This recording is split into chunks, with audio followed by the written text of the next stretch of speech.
Hola, ¿qué tal? Bienvenidas y bienvenidos. Así inicia una nueva edición de Temas del Día. Les saluda Luis de Jesús y como es nuestra costumbre, iniciamos de inmediato con nuestra pregunta del día. Vamos a revisar. Hoy nuestra pregunta del día, para variar un poco, salirnos un tanto del ámbito político, hoy nuestra pregunta del día es sobre deportes. Una buena noticia para los venezolanos. Venezuela derrotó este miércoles 72-59 a China en una victoria histórica en el Mundial de la Federación Internacional de Baloncesto 2019. Se trata de la primera vez que Venezuela logra clasificar a la segunda fase de un Mundial en este deporte. La pregunta entonces, ¿hasta dónde creen ustedes que llegarán los venezolanos? Hay varias opciones. Segunda fase, que es la actual, a la que acaba de pasar la selección venezolana, cuartos de final, semifinal, o usted entiende que llegará hasta la gran final. Participe en nuestra pregunta del día. Deje su comentario. Nuestro primer tema de hoy tiene que ver con Venezuela, pero nada de deportes. El presidente Nicolás Maduro declaró una alerta naranja en la zona fronteriza ante las amenazas de agresión desde Colombia.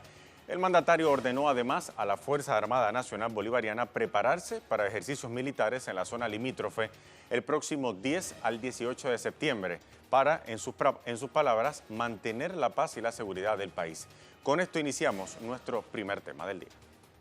He ordenado al comandante estratégico operacional de la Fuerza Armada Nacional Bolivariana y a todas las unidades militares de la frontera declarar una alerta naranja frente a la amenaza de agresión de Colombia contra Venezuela. Así lo anunciaba este martes el presidente de la República Bolivariana de Venezuela. Vamos ahora hasta Caracas, la capital venezolana, con nuestro corresponsal Leonel Retamal para ampliar esta información. Leonel, te saludo. Cuéntanos qué implicaciones tiene este anuncio que hizo este martes el presidente Nicolás Maduro. Hola Luis, ¿qué tal? Te saludo, como mencionas, desde Caracas, capital de Venezuela. El presidente hizo este anuncio durante un acto de graduación, del inicio, del año académico de la Universidad Militar Bolivariana de Venezuela ante oficiales y distintos grados militares de Venezuela y los llamó a estar atentos y alertas frente a lo que el presidente Maduro señala como posibilidad de intentos de generar falsos positivos en Venezuela. Es por esto que, junto con la denuncia que hizo a nivel internacional, llamó a estos ejercicios militares en toda la línea fronteriza del 10 al 28 de septiembre y decretó esta alerta naranja que implica un apresto operacional de todas las tropas militares de las fuerzas especiales de estar alerta y desplegados en el territorio prácticamente a un paso del llamado a iniciar fuego. Es un momento crítico, pero que sin duda, como lo ha señalado el presidente Maduro en el día de ayer, la amenaza que se está fraguando, según la denuncia de parte de Colombia, amerita este nivel de respuesta de parte de Venezuela. También lo había alertado previamente el ministro de la Defensa, Vladimir Padrino, quien señalaba en días anteriores que ante cualquier intento de hostigamiento en la frontera, la Fuerza Armada Nacional Bolivariana respondería a la altura de las provocaciones. Lo que significa esta zona, este despliegue, es que por toda la línea fronteriza de Colombia con Venezuela, que son más de 2.200 kilómetros, estarán desplegadas las fuerzas, todos los componentes de la Fuerza Armada Nacional Bolivariana. Diversos analistas han señalado que esto es un intento de generar nuevos conflictos en la ya larga historia de conflictividad que existe entre Venezuela y Colombia, que se ha agudizado durante el último tiempo con la llegada al poder del gobierno y de la revolución bolivariana, pero que sin duda esto solamente trae un ganador, que es la guerra. Sin embargo, han dicho aquí los distintos esfuerzos que se tienen que trabajar por preservar la paz. El presidente Maduro también lo decía ayer, que los esfuerzos que han hecho por colaborar en la paz han sido desde Venezuela y esperan que así siga ocurriendo, Luis. Leonel Retamal, retomamos la comunicación en los estudios. Muchísimas gracias por el informe. Hasta la próxima. Ahora, sobre este tema, el presidente Maduro también rechazó ayer las acusaciones del gobierno de Colombia que señalan a Venezuela como el presunto responsable de la guerra que vive el país neogranadino por más de 60 años. El gobierno actual de Colombia no quiere la paz, quiere la guerra, quiere la violencia. Y lo lamentamos. Y ahora quiere acusar a Venezuela de ser el causante de una guerra de 70 años en Colombia. y lo digo como comandante en jefe, esa guerra es de Colombia y lamentablemente está recrudeciendo a pesar de los acuerdos de paz. Hemos demostrado nuestra vocación de paz y nuestro respeto a la autodeterminación y la soberanía de Colombia. Y lo seguiremos demostrando. Venezuela ha sido víctima 70 años de la guerra en Colombia. Tenemos 6 millones de colombianos en Venezuela. No es poca cosa, 6 millones que han huido de la guerra, de la violencia. En la frontera somos víctimas todos los días de las bandas armadas paramilitares, de los grupos generadores de violencia. Y no es la primera vez que el gobierno venezolano denuncia precisamente los planes desestabilizadores que se gestan desde Colombia, avaladas por el presidente Iván Duque. Vamos a hacer ahora un repaso sobre las más recientes agresiones de Colombia a Venezuela. Atentado con drones frustrado contra el mandatario de Venezuela y su equipo en agosto de 2018 para generar un clima de desestabilización en la nación. En enero de este año detuvieron a un grupo de sicarios contratados por la oposición para operar en Caracas. A mediados de agosto, Maduro acusó al exmandatario colombiano Álvaro Uribe de organizar un magnicidio y asesinato de otros líderes de su gobierno con el apoyo de 32 mercenarios. El gobierno venezolano capturó a 7 paramilitares colombianos en la frontera, con armas de fuego, municiones, vehículos y aparatos de comunicación. El 31 de agosto, una operación de inteligencia reveló un plan frustrado liderado por Julio Borges desde Colombia para atentar contra varios puntos de Caracas. Además, se desmanteló plan terrorista que pretendía hacer explotar el Palacio de Justicia y la sede de las Fuerzas de Acciones Especiales FAES en Cotiza. Bien, ¿qué dicen los usuarios en redes sociales? Vamos a revisar, porque muchos de ellos ya han ratificado su apoyo al presidente Nicolás Maduro ante las amenazas de Colombia contra Venezuela. Ahí tienen una de esas reacciones. Juan Hernández dice lo siguiente: Venezuela no se mete con nadie, pero los antipatrias siguen tratando de traer caos, guerra y destrucción. Pero gracias a Dios no han podido ni podrán. Utiliza las etiquetas: Venezuela se respeta, Maduro líder mundial por la paz y Venezuela unida y leal. Vamos a revisar otra reacción. Dice Gustavo Díaz: los ejercicios militares que ordenó en toda la frontera no son un capricho. ¿Saben algo? Lamentablemente hay un mono con una hojilla gobernando el vecino país, se refiere a Colombia, y peor aún, financiando y protegido por otro mono blanco, pero con armas más peligrosas en Washington, haciendo alusión al presidente Donald Trump. Una reacción más en redes sociales. En Twitter, Lucindo Mosquera: pobre pueblo colombiano, ¿cuántas personas mandará a matar Iván Duque para crear un falso positivo culpando a Venezuela y crear tensión entre las naciones hermanas?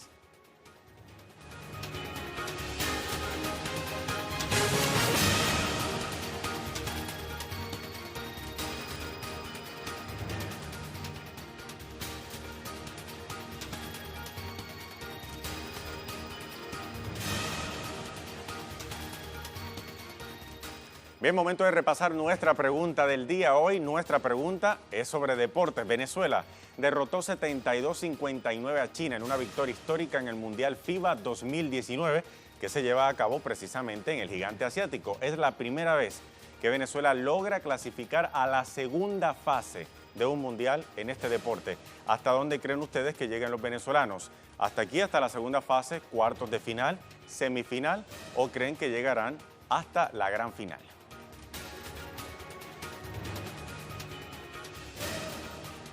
Momento de hacer una primera pausa y lo hacemos como de costumbre con nuestra imagen del día. Nos vamos hasta las Bahamas. El paso del huracán Dorian dejó al menos 7 personas muertas y miles de damnificados.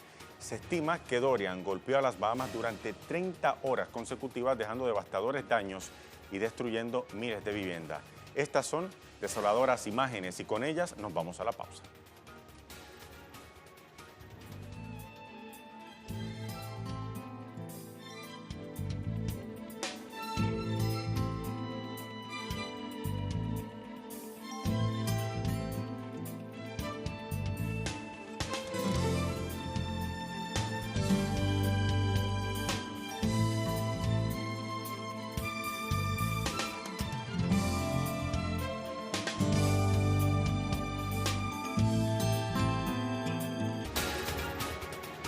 Bien, de vuelta a las informaciones en nuestra edición de Temas del Día. Organizaciones sociales en Argentina se movilizan este domingo en todo el territorio para exigir al presidente Mauricio Macri declarar una emergencia alimentaria ante la crisis económica y social desatada por los casi 4 años de políticas neoliberales. En Buenos Aires, organizaciones instalaron ollas populares y hasta cerraron la avenida 9 de Julio frente al Ministerio de Desarrollo Social. Este es nuestro segundo tema del día. Bien, vamos, durante el cierre de una jornada organizada por la Asociación Empresarial Argentina, el presidente Macri habló este miércoles de las medidas económicas. Vamos a revisar parte de lo que ha expresado en su cuenta en la red social en Twitter. Ahí lo tienen en pantalla. Dice Mauricio Macri lo siguiente: en la primera semana nos concentramos en anticipar y contener al máximo posible el impacto negativo que tiene en la vida de los argentinos. Nuestro foco es llevar alivio mientras buscamos estabilizar el tipo de cambio para que no repercuta en la inflación y en la pobreza.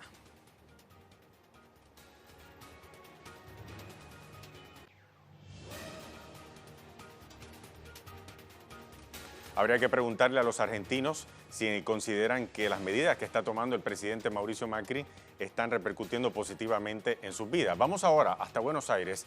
Edgardo Esteban con el reporte. Saludos, Edgardo, adelante. Te saludamos y saludamos a toda la audiencia de Temas del Día. Y como bien decís, una jornada nacional de protesta por parte de los movimientos sociales. Realmente una multitud se ha concentrado, en particular en la capital de Argentina, con distintos puntos donde las movilizaciones fueron a reclamar y están planteando justamente esta difícil situación que está padeciendo los sectores más vulnerables. Más allá de la crisis económica, de la inflación, del costo de vida, del mercado financiero, lo que significan las negociaciones con el Fondo Monetario Internacional, hay una realidad que golpea duro y a diario, que es el hambre. Y en esta perspectiva los comedores sociales, los comedores de las escuelas, son los que dan la base de sustento a muchos de los niños y también de las familias. Y de esa perspectiva han anticipado que si no hay una respuesta por parte del Gobierno Nacional, que se ha anticipado que no tiene más dinero para dar a la ayuda social, van a realizar una acampe en las afueras del Ministerio de Desarrollo Social y también plantearle al Gobierno Nacional una ley de emergencia sanitaria y alimenticia. Y en esa perspectiva se han acercado hasta el Congreso de la Nación para entregar un documento a los legisladores para que traten esta ley, una ley fundamentalmente que le dé una emergencia alimentaria y también de salud a aquellos menores que están teniendo estas dificultades y que el gobierno tenga la presión también de los representantes tanto del pueblo como de las provincias. Expectativa, una jornada que se puede prolongar en lo que significa la acampe y en esta continuidad de la protesta por parte de los movimientos sociales en toda la República Argentina. Gracias, Edgardo Esteban. Era el reporte desde Buenos Aires. Vamos a revisar reacciones en redes sociales precisamente sobre este tema. Iniciamos. Gabriela Tropac dice lo siguiente, ahí la tienen en pantalla para su referencia. Habla el gato frente a los empresarios mientras el hambre toma las calles de la ciudad. Argentina en emergencia alimentaria, utiliza esas etiquetas. Otras reacciones también en Twitter, dice lo siguiente, K de Kremlin. Más de 50 intendentes firmaron una carta para la gobernadora Vidal pidiendo la emergencia alimentaria, pero ella se negó a recibirlos. Utiliza también la etiqueta Argentina en emergencia, que ha sido la etiqueta que ha estado siendo tendencia durante la jornada de este miércoles en Argentina. Otra reacción, me indica producción, sí, ahí la vemos, Humberto Fabián Vieites, dice, hoy habla de ello después que Cambiemos durante 4 años se dedicó a la destrucción de la industria. Habrá consecuencias, se van en primera vuelta, haciendo alusión a las elecciones generales del próximo mes de octubre y también la etiqueta emergencia alimentaria.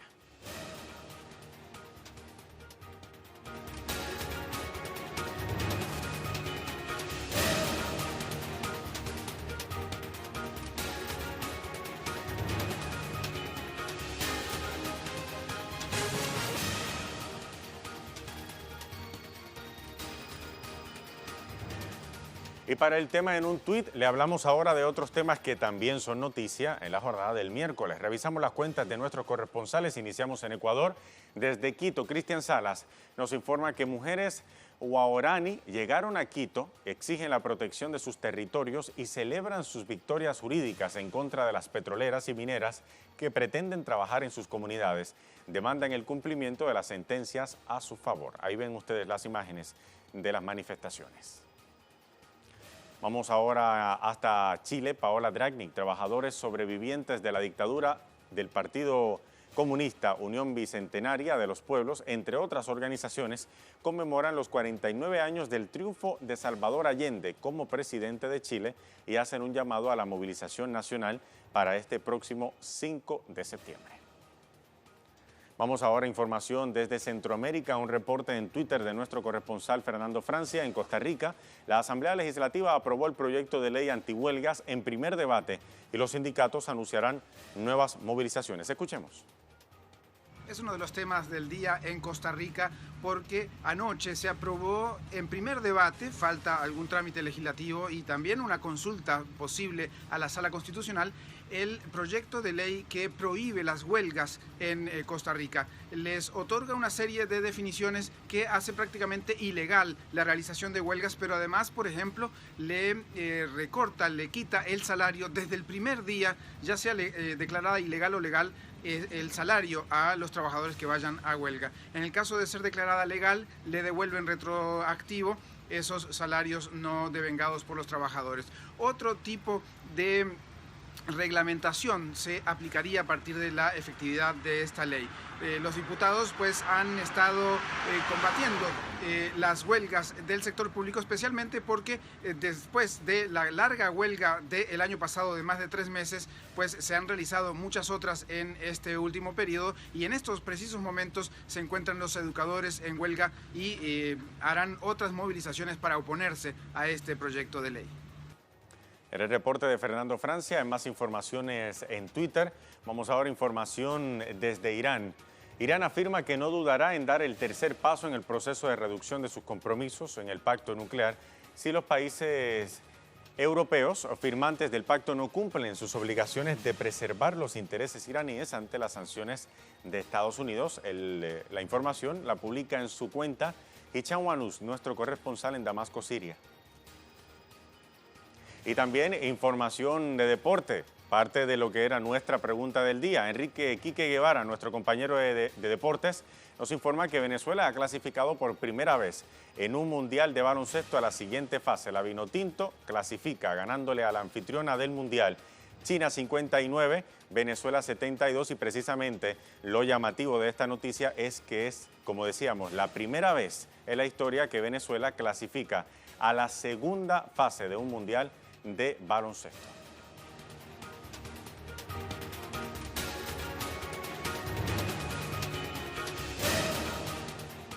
Y bien, para nuestro tema en desarrollo nos vamos a la costa sureste de Estados Unidos. El huracán Dorian continúa su trayectoria como categoría 2 a lo largo de la costa sureste del país norteamericano. El Centro Nacional de Huracanes mantiene la alerta sobre las condiciones adversas para los estados de Florida, Georgia, Carolina del Norte y Carolina del Sur. Vamos ahora hasta Washington con nuestra corresponsal Alina Duarte para ver qué información nueva nos tiene sobre esto. Alina, saludos, cuéntanos, adelante. Hola, ¿qué tal? Muy buenas tardes, Luis. Bueno, así es, en realidad ya son 7 hasta ahora los que han resultado ya fallecidos tras el paso del huracán Dorian, específicamente por las islas de las Bahamas, y ante los destrozos, estas imágenes bastante contundentes de lo que pasó en estas islas de las Bahamas, el presidente Donald Trump dijo esta mañana que fue a solicitud del mismo gobierno, pidieron ayuda al gobierno estadounidense, razón por la cual han enviado helicópteros y también alguna gente dijo que les den una mano. Esto es lo que ha informado esta mañana. Sin embargo, todavía, como bien lo comentas, mantienen la alerta en varios de los estados en la costa sureste de los Estados Unidos, específicamente Florida, Georgia, Carolina del Sur, Carolina del Norte. Actualmente, de acuerdo al último boletín del Centro Nacional de Huracanes, el huracán Dorian se encuentra desplazándose a 13 kilómetros, una velocidad mucho mayor a la que en los días pasados había estado avanzando, y es que recordemos que prácticamente se instaló sobre las islas de las Bahamas, avanzaba a una velocidad de apenas 2 kilómetros por hora. Bueno, ahora ha elevado su velocidad e incluso ha llegado hasta 15 kilómetros por hora. Sin embargo, también sus vientos, a pesar de que avanza más rápido, sus vientos han disminuido. El día de ayer llegaban hasta cerca de los 200 kilómetros por hora. Bueno, ahora son 165 kilómetros por hora los vientos sostenidos con los que avanza Dorian, lo cual todavía significa una real amenaza en la costa este estadounidense. El flujo, el camino que ha seguido durante estos días ha sido lleno de incertidumbre, razón por la cual todos los gobernadores de los estados antes mencionados han hecho énfasis en seguir las instrucciones de los gobiernos locales, estatales y el federal, que recordemos en días pasados también la Casa Blanca había decretado estado de emergencia en todo el estado de Florida. Bueno, ahora todavía se mantienen en alerta, ya que cualquier cambio en la ruta de Dorian podría traer daños catastróficos. Nosotros estaremos muy pendientes a lo que vaya informando el Centro Nacional de Huracanes. Por el momento se mantiene como categoría 2, disminuyendo poco a poco su velocidad, sus vientos sostenidos, pero avanzando en la velocidad para que pueda llegar lo más rápido o alejarse lo más rápido de la costa este estadounidense, Luis. Así es, Alina Duarte, muchísimas gracias por ese informe. Seguimos atentos a la trayectoria de Dorian. Hasta la próxima. Vamos a revisar ahora nuestra pregunta del día.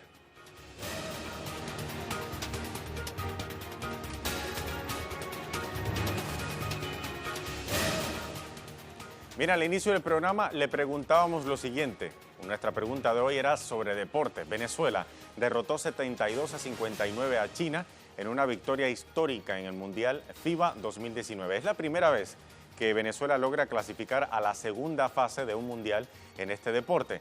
¿Hasta dónde crees que lleguen los venezolanos? Nuestras opciones eran segunda fase, cuartos de final, semifinal o a la gran final. Vamos a revisar algunas de las respuestas de nuestros seguidores. Iniciamos con María Alejandra Araujo, nuestra compañera de labores. Dice, creo que llegarán a semifinal, pero seguro nos sorprenderán. Yo quiero que lleguen a la final y sean los ganadores. Bueno, como todos los venezolanos obviamente quieren que Venezuela llegue a la gran final. Esperemos que así sea. Vamos a ver otra reacción. Dice Alin282. Esta selección de Venezuela es un gran equipo. Lo demostró derrotando al anfitrión del torneo. Al menos en cuartos de final estará presente. El grupo posee un factor importante que es la madurez de sus jugadores para estar en esta fase del campeonato mundial. Buena respuesta. Vamos a ver, David Grau, también nuestro compañero de labores, dice, en esta segunda fase nos enfrentaremos a equipos muy difíciles. El equipo va de menos a más, me gustaría verlos en semifinales. La tarea será complicada, pero no imposible. Vamos a ver, tenemos otra cuarta respuesta, Guillermo Lescano. Soy Guillermo, vivo en la República Argentina. La selección nacional venezolana de básquet llegará hasta la etapa por su gran potencial deportivo. Bueno, no especificó a qué etapa va a llegar la selección venezolana. Llegará hasta la etapa por su gran potencial deportivo. Saludos para quienes ven Telesur. De hecho, precisamente eso es uno de los próximos partidos a venir, Venezuela ante Argentina. Vamos a ver qué pasa. Tenemos otra respuesta, Yautal Altán, hasta la final, donde le daremos tremenda pela a España. Ya está pronosticando que la final será España-Venezuela. Eso sería tremenda final. Vamos a ver si así se da. Llegamos entonces al final de esta edición de Temas del Día con nuestro video web del día, producciones audiovisuales que usted puede conseguir compiladas en la cuenta en Facebook de Telesur. Hoy le mostramos las valientes mujeres bomberos de Bolivia que ayudan a extinguir el fuego durante los incendios registrados en la Amazonía. Con este video llegamos al final. Hasta la próxima.